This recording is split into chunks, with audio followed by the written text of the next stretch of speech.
আজিৰ ভিডিঅ'ত শিকাম বলনা कहना बोलना और कहनार মাজত কি পাৰ্থক্য ভুল और ভুলৰ মাজত কি পাৰ্থক্য बच्चे और बच्चेर মাজত কি পাৰ্থক্য লকৰি ছকৰি লালচ বালক নাদান ময়দান এইবোৰৰ মাজত কি পাৰ্থক্য আছে বা ইহঁতৰ অৰ্থটো কি এইকেইটাৰে মই তোমালোকক বুজাম আৰু ইয়াৰ ধাৰা দুটাকৈ বাক্য বুজাই দিম তোমালোকক গতিকে আজিৰ ভিডিঅ'টো খুব ইন্টাৰেষ্টিং হ'বলগীয়া ভিডিঅ' তোমালোকে মনোযোগেৰে চাবা এতিয়া আৰু দেৰি নকৰি ভিডিঅ'টো আৰম্ভ কৰোঁ আসাম ইণ্ডিয়া এডুকেশ্যন তোমালোকে চাই আছা আসাম ইণ্ডিয়া এডুকেশ্যন এতিয়া আৰম্ভ কৰোঁ প্ৰথমে দিছো कहना আৰু बोलना कहना আৰু बोलनाৰ মাজত কি পাৰ্থক্য আছে ইয়াৰ অৰ্থটো কি হয় মই তাকে বুজাইছো চোৱা এই প্ৰথমে এই कहना আৰু बोलनाৰ এটাই অৰ্থ হয় অসমীয়াত কোৱা হয় কোৱা বুজিছানে যেনে উদাহৰণ স্বৰূপে দিছো कहना तो है कैसे कहू এই কথাষাৰৰ অৰ্থ কি মই বুজাই দি আছো কবলৈতো আছে কেনেকৈ কও कहना আৰু बोलनाৰ মাজত একো পাৰ্থক্য নাই দেই পিছত মই দিম আৰু বহুত কেইটা আছে চাবা আকৌ এটা দিছো চোৱা দিল কি বাতে মুझे बोल सकती हो কাৰোবাক ধৰা কোনোবাই ক'লে দিল কি বাতে मुझे बोल सकती हो মানে অন্তৰৰ কথা মোক ক'ব পাৰা মানে ইয়াৰ পৰা আমি বুজি পালো যে कहना আৰু बोलनाৰ একো মাজত পাৰ্থক্য একো নাই দুটা একেই হয় বুজিছানে তোমালোকে कहना बोलना মানে কোৱা হয় আৰু कहना মানেও কোৱা কথা কোৱা তাকেই বুজায় হলনে বাৰু এটা এইটো চাবা ভালকৈ মনোযোগেৰে চাবা তাৰ পিছত দিম মই কিছুমান শব্দ তাৰ পাৰ্থক্য থাকিব এতিয়া চোৱা ভুল আৰু ভুল এইটো চোৱা হচৌকাৰ আৰু দীৰ্ঘৌকাৰ কিবা হচৌকাৰ আৰু দীৰ্ঘৌকাৰ আছে দুটাৰ মাজৰ পাৰ্থক্য আছে চোৱা ওপৰত যোনটো ভুল দিছো মই তাৰ অৰ্থ হ'ল পাহৰি যোৱা বুজি পালানে যেনে উদাহৰণ স্বৰূপে मुझे याद रखना कहीं भूल ना জানা এইটো এটা গানো আছে হয় নহয় ইয়াৰ অৰ্থ হ'ল মোক মনত ৰাখিবা কৰবাত নাপাহৰিবা বা কেতিয়াবা নাপাহৰিবা আকৌ এটা দিছো বাক্য চোৱা मैं तुम्हें कभी भी नहीं भूलूंगी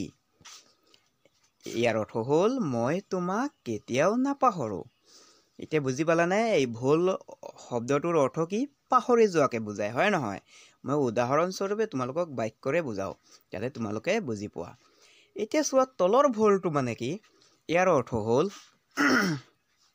ভুল বা অন্যায় বা হিন্দীত কোৱা হয় ইয়াৰ আৰু এটা অৰ্থ আছে গলত বুজি পাইছানে তোমালোকে যেনে ভুল से भी कभी भूल नहीं करूंगा মানে কি ভুল से भी कभी भूल नहीं करूंगा ইয়াৰ অৰ্থ হ'ল পাহৰিও কেতিয়াবা ভুল নকৰিবা বা নকৰো কথাটো বুজি পাইছানে নিজকেও কোৱা হয় নকৰো বুলি ইয়া আৰু এটা দিছো চোৱা সব কুছ তেৰা হি ভুল হে মানে কি ইয়াত বুজালে সকলো তোৰেই ভুল এতিয়া বুজি পালানে সকলো তোৰেই ভুল ভুল মানে ভুল কৰা আমি যেনে কাম এটা ভুল কৰো নহয় তাকে বুজায় সেইবাবে ভুলৰ অৰ্থ হ'ল ভুল বা অন্যায় বা ভুল কাম কৰা ইংৰাজীত কোৱা হয় ৰং এতিয়া চোৱা আকৌ এটা দিছো কচ্চা আৰু বচ্চাৰ মাজত পাৰ্থক্য কি আছে মই তোমালোকক বুজাই দি আছো কচ্চা হ'লগৈ কোমলীয়া বুজি পাইছানে কচ্চা মানে হ'লগৈ কোমলীয়া যেনে কচ্চা আম খট্টা হোতে হে মানে কি কেঁচা আম টেঙা হয় মই আকৌ তলত লিখি দিছো চোৱা কেঁচা আম টেঙা হয় বুজি পালানে কচ্চা মানে কি আকৌ এটা বাক্য দি আছো যাতে ভালকৈ বুজি পোৱা मिर्च कच्चा होने से भी तीखा होते हैं कच्चा होने से भी तीखा होते हैं জলকীয়া কেঁচা হ'লেও জ্বলা হয় বুজি পালানে এতিয়া কচ্চা মানে আমি যিকোনো বস্তু কেঁচা বা কোমলীয়া বস্তুকে আমি কচ্চা বুলি কওঁ বুজি পালানে এতিয়া চোৱা দিছো আকৌ বচ্চাটো সবেই জানা চাগে শিশু বা সন্তানক বচ্চা বুলি কোৱা হয় বা পোৱালি তাকে বচ্চা বুলি কোৱা হয় যেনে ইয়ো মেৰা হি বচ্চা হে মানে এয়া মোৰে সন্তান বুজি পালানে কথাটো বা মোৰে পোৱালি তাকে বুজাই বচ্চা এইটো সবেই জানা তথাপিও মই দিছো আকৌ দেই চোৱা আকৌ এটা বাক্য দিছো চোৱা बच्चों से गलती हो जाते हैं মানে কি ল'ৰা ছোৱালীৰ ভুল হৈয়ে যায় এতিয়া বুজি পালানে বচ্চা মানে কি বচ্চা মানে হ'লগৈ শিশু বা সন্তানক কোৱা হয় আকৌ এটা দিছো চোৱা খুব গুৰুত্বপূৰ্ণ শব্দ চোৱা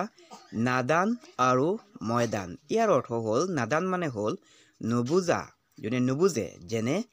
नादान बच्चे को लेकर चिंतित हूँ मैं कोनोबा माएजनीয়ে কলে কথাটো ইয়াৰ অৰ্থ হ'ল নুবুজা পোৱালিক লৈ চিন্তা মোৰ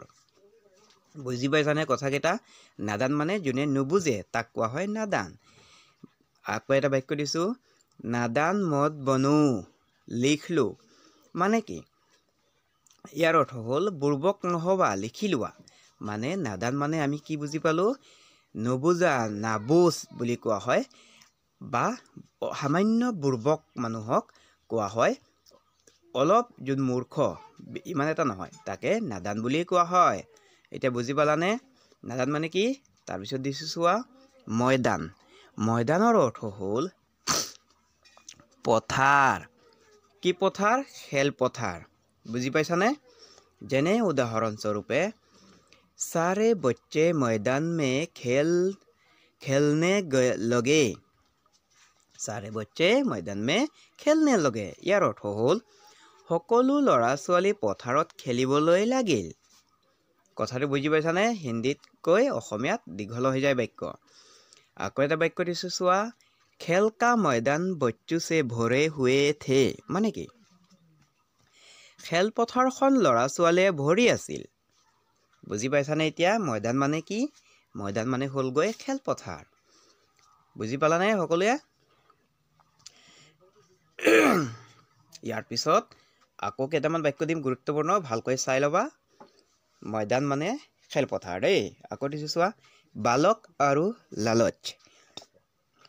এই দুটাৰ মাজত পাৰ্থক্য কি মই বুজাই আছো বালক মানে পুত্ৰ বা সন্তানৰ দৰে নিজৰ সন্তানৰ দৰে বুজোৱাক বালক বুলি কোৱা হয় যেনে छोटे बच्चों को बालक कहते हैं এইটো ডাইৰেক্ট মই হিন্দীতে কৈ দিছো কথাটো যেনে সৰু পোৱালিক বালক কোৱা হয় বুজি পাইছানে छोटे बच्चे को মানে নিজতকৈ সৰুকে পুত্ৰ হিচাপে মনা হয় যেনে আকৌ এটা দিছো বালিকা বালিকা तुम मुझसे नाराज मत होना মানে কি কোনোবা এজনে ক'লে এইটো জিৰ' দিছো নহয় কোনোবা এজনে ক'লে কি ক'লে যে পুত্ৰী তুমি মোক বেয়া পাইছা নেকি কথাটো বুজি পাইছানে বা বেয়া নাপাবা আমি কোনোবা সাধু বা কোনোবা এজনে ধৰা বালক বালিকা শব্দটো কয় নহয় তাকে বুজায় বালক বুজি পালানে এতিয়া বালক মানে কি তাৰ পিছত দিছো লালচ লালচ মানে হ'ল গৈ লোভ কৰা যেনে কিবা এটা বস্তু কোনোবাই লোভ কৰে নহয় তাকে কোৱা হয় যেনে উদাহৰণ স্বৰূপে कभी किसी चीज में लालच मत करना ইয়াৰ অৰ্থ হ'ল অসমীয়াত কেতিয়াও কিবা বস্তুত লোভ নকৰিবা कभी किसी चीज से लालच मत करना মানে কেতিয়াও কিবা বস্তুত লোভ নকৰিবা আকৌ এটা দিছো চোৱা दूसरे के पैसे में लालच करना नहीं चाहिए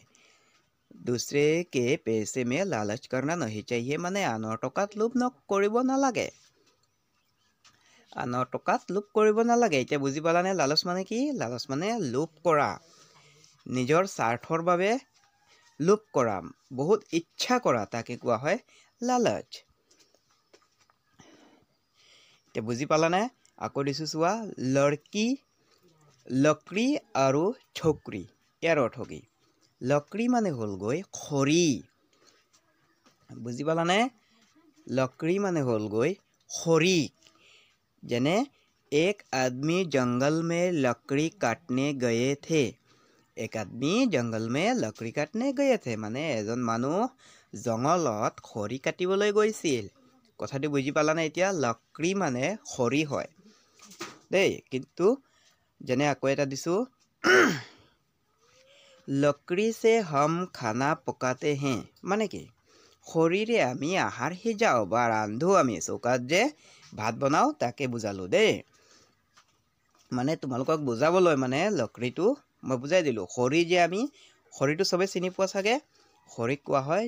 লকৰি আকৌ ইয়াত দিছোঁ চোৱা চকৰি মানে কি চকৰি মানে হ'লগৈ ছোৱালী বুজি পাইছানে চকৰি মানে ছোৱালী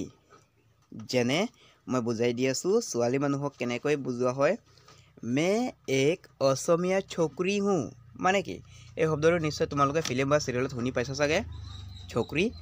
मैं एक असमिया छोकरी हूँ মানে মই এজনী অসমীয়া ছোৱালী এতিয়া বুজি পাইছানে আকৌ এটা দিছোঁ চোৱা असम की छोकरियाँ बहुत खूबसूरत होते हैं असम की छोकरियाँ बहुत खूबसूरत होती है মানে অসমৰ ছোৱালীবোৰ বৰ ধুনীয়া হয় এতিয়া বুজি পালানে চকৰি মানে কেনেকৈ কাক কোৱা হয় ছোৱালী মানুহক কোৱা হয় আমি নিশ্চয় কিবা ফিল্মত শুনা পাইছোঁ হয় নহয় আকৌ দিছোঁ চোৱা নকৰি আৰু বকৰি নকৰি মানে হ'লগৈ চাকৰি বুজি পাইছানে যেনে উদাহৰণস্বৰূপে আকৌ মই বুজাই দি আছোঁ মে 5 साल से नौकरी कर रही हूँ কোনোবা ছোৱালীয়ে ক'লে कर रही हूँ দেই ইয়াৰ অৰ্থ হ'ল মই 5 বছৰ ধৰি চাকৰি কৰি আছোঁ বুজি পালানে আকৌ এটা দিছোঁ ঈশ্বৰ মিল सकता है पर नौकरी नहीं মানে কি যেন ঈশ্বৰক বা ভগৱানক পাব পাৰি কিন্তু চাকৰি নহয় বুজি পালানে কথাটো আমি সকলোৱে জানো যে চাকৰি পোৱাটো টান হয় নহয় সেইবাবে এতিয়া গম পাইছানে নকৰি মানে চাকৰি বুলি কোৱা হয় আকৌ দিছোঁ চোৱা বকৰি কাক কোৱা হয় বকৰি আৰু বহুতো আছে এইবোৰ পাছৰ ভিডিঅ'ত শিকাম এটা ভিডিঅ'ত গোটেইকেইটা দিলে বেছি দীঘল হৈ যায় ভিডিঅ'টো সম্পূৰ্ণ চোৱাৰ বাবে তোমালোকক ধন্যবাদ দিছোঁ আৰু যোনে যোনটো শব্দ নোৱাৰা মোক কমেণ্ট কৰি ক'বা মই আকৌ পাছৰ ভিডিঅ'ত আকৌ শিকাই দিম দেই এতিয়া ইমানতে সামৰি মাৰিলোঁ আজি